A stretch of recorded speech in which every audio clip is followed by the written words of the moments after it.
జర్నలిస్టులు ప్రధానంగా తమ వృత్తిపరమైన భద్రత, ఆర్థిక స్థిరత్వం మరియు కుటుంబ సంక్షేమం కోసం దశాబ్దాలుగా పలు డిమాండ్లను చేస్తున్నారు అధ్యక్ష. ఇక్కడ కాస్త కొన్ని విషయాలు మాట్లాడారు అధ్యక్ష. మంత్రి గారు ఉన్నారు, press academy chairman Srinivas Reddy గారు కూడా మన సభలో గ్యాలరీలో కూర్చున్నారు. చాలా మంది మిత్రులు కూడా చూస్తున్నారు. జర్నలిస్టుల సమస్యలు అనేటివి మనం మానవీయ కోణంలో చూడాలి అధ్యక్ష. చాలా మంది మిత్రులు నాకున్నారు అధ్యక్ష.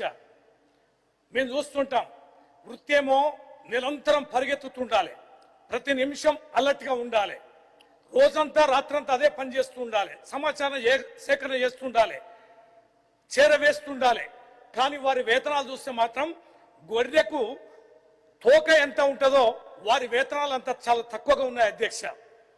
వారి కుటుంబాలు ఎట్లా పోషించుకుంటున్నారో, వారి పిల్లల్ని ఎట్లా చదువుకుంటున్నారో, ఎలా చదువులు ఆరోగ్యానికి ఖర్చు పెడుతున్నారో ఇవన్నీ చూస్తే చాలా బాధాకరం అనిపిస్తుంది అధ్యక్ష. కొంతమంది విలేకరుల మీద ఆరోపణలు వస్తాయి, కానీ చాలా మంది విలేకరులు మరి ఇబ్బందులు పడుతున్నారు. ఆరోపణలు చూస్తున్నారు తప్ప వారి కుటుంబాలు ఎట్లా బ్రతుకుతున్నాయనే పరిస్థితి లేదు. ఇలా వాళ్ళు ధర్నా చేయలేరు, గొడవ చేయలేరు, వేతనాలు పెంచమని అనలేరు, అదే వృత్తికి ఎంచుకున్నారు. వాళ్ళు పనిపించే అధ్యక్ష. ఈ వృత్తికి ఒకసారి అలవాటు పడితే ఇది ఒక ఊబిలో ఊరుకుపోయినట్టే ఈ ప్రొఫెషన్ ఉంటే తప్ప దీంట్లో నుంచి బయటపడరు.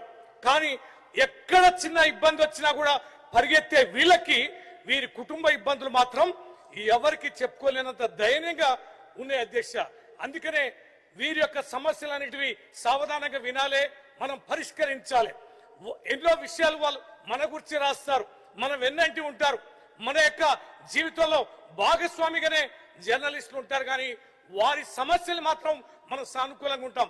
ఏదో పండుగలకి పబ్బాలకి కొన్ని విషయాలు సహకరిస్తూ పోతే కొంతమంది ఉంటుండొచ్చు, కానీ శాశ్వతంగా వాళ్ళ జీవితానికి సంబంధించి ప్రభుత్వమే ముందుకు వచ్చి పరిష్కరించాల్సిన బాధ్యత ఉందని ఈ సందర్భంగా కొన్ని విషయాలు మీ దృష్టికి తీసుకొస్తున్న అధ్యక్ష. ముఖ్యంగా వీళ్ళకున్నది కీలకమైనది అక్రిడేషన్ కార్డుల అధ్యక్ష. జీవో నెంబర్ 252 ప్రకారం కొన్ని నిబంధనలు వీళ్ళు కఠినంగా పెట్టారు అధ్యక్ష. ఇది సర్క్యులేషన్, ఇన్కమ్ లాంటి వాటిని సరళీకరించాలని కోరుతున్నారు అధ్యక్ష. అలాగే ఫీల్డ్ రిపోర్టర్లకు కూడా ప్రాధాన్యత ఇవ్వాలని, డెస్క్ జర్నలిస్టులకు కూడా పూర్తి స్థాయిలో అక్రిడేషన్లు ఇవ్వాలని కోరుతున్నారు అధ్యక్ష. అలాగే మహిళా జర్నలిస్టులకు కూడా 33% మరి వారికి కూడా రిజర్వేషన్ కల్పించాలని జర్నలిస్టు మిత్రుల యొక్క సమస్య ఉంది అధ్యక్ష. హెల్త్ కార్డులు అయితే చాలా కీలకమైంది. కేవలం ప్రభుత్వ హాస్పిటల్లో కొన్ని పరిమితమైన ఆరోగ్యానికి అవకాశం ఇస్తుంది తప్ప క్యాష్లెస్ వైద్యం అనేది వారికి అందడాలి. ఇవాళ వైద్యం కీలకమైనటువంటి వైద్యం అయితే ప్రైవేట్ హాస్పిటల్ అందుతుంది అధ్యక్ష. కానీ ప్రైవేట్ హాస్పిటల్లో ఏ రకమైన బిల్లులు, హెల్త్ కార్డులు అనేటివి పనిచేయడం లేదు. ప్రైవేట్ వైద్యశాలలో కూడా వారి హెల్త్ కార్డులు, మనం ఉద్యోగాలు లక్షలాది ఉద్యోగాలు ఇవ్వకపోయినా వీరు ఉద్యోగస్తులాగా పనిచేస్తున్న వీరికి ప్రభుత్వ హెల్త్ కార్డులు ఏ వైద్యశాలలో పనిచేసినా కూడా వారికి వర్తించేలా ఇవ్వాలని చెప్పి మీ ద్వారా కోరుతున్న అధ్యక్ష. అలాగే వెల్ఫేర్ ఫండ్ అండ్ పెన్షన్ కూడా, ఈ పెన్షన్ సంబంధించి సంక్షేమం సంబంధించి ముందు మంత్రి గారు సమాధానం చెప్పారు. వారి మేనిఫెస్టోలో కూడా ఈ జర్నలిస్టులని మరి ఎన్నో రకాలుగా ఆదుకుంటామని హామీ ఇచ్చింది అధ్యక్ష. ఆ హామీని వారు నెరవేర్చడాలి.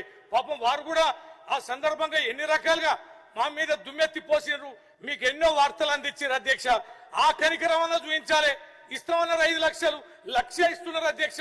అది చనిపోయిన కుటుంబాలకు కేవలం 3,000 ఇస్తున్నారు. ఆ 3,000 ఎక్కడ సరిపోతాయి? వాటిని కూడా పెంచాలని ఈ సందర్భంగా మీ ద్వారా విజ్ఞప్తి చేస్తున్న అధ్యక్ష. అలాగే రైల్వే పాసులు కానీ, బస్సు పాసులు కానీ వీటిని కూడా అందించాలని, అలాగే డిజిటల్ మీడియా గుర్తింపు కూడా, మరి వీళ్ళకి యూట్యూబ్ ఛానల్స్ ఉన్నాయి, వెబ్ పోర్టల్ జర్నలిస్ట్ కూడా గుర్తింపు కార్డులు ఇవ్వాలని మీ ద్వారా విజ్ఞప్తి చేస్తున్న అధ్యక్ష. ఈ యొక్క హైకోర్టు ఆర్డర్ ప్రకారం ఏప్రిల్ 30 వరకు అక్రిడేషన్ కార్డులు ఇవ్వాలని చెప్పని ఆదేశం ఉంది. ఇంకా మిగతా వాళ్ళందరూ కూడా ఇవ్వండి, అందరినీ చేర్చండి. ఈ యొక్క అక్రిడేషన్ కార్డులు కానీ, హెల్త్ సంబంధించి కానీ 5 లక్షలు ఇవ్వడంలో కానీ, హెల్త్ సంబంధించిన అన్ని హాస్పిటల్లో పనిచేసేలాగా ఉపయోగపడేలాగా కార్డులు ఇవ్వాలని మీ ద్వారా విజ్ఞప్తి చేస్తున్నా. ఇది కేవలం ఒక వారి ప్రభుత్వ ఉద్యోగాలు మనం ఇవ్వలే. అనేక మంది యువకులు వారు ఆ వృత్తిని ఎంచుకొని పనిచేస్తున్నారు. వారికి ఇతోధికంగా మనం సాయం చేస్తే, వారి కుటుంబాలు సంక్షేమంగా ఉంటే, వారు హెల్తీగా ఉంటే వార్తలు కూడా బ్రహ్మాండంగా చేస్తారు, నిత్యం అందుబాటులో ఉంటారు, మీ గురించి కూడా మంచిగా రాస్తారు అధ్యక్ష. అంటే చివరి ప్రశ్న కాబట్టి చాలా కీలకమైంది కాబట్టి మీ దృష్టి చేస్తున్న అధ్యక్ష.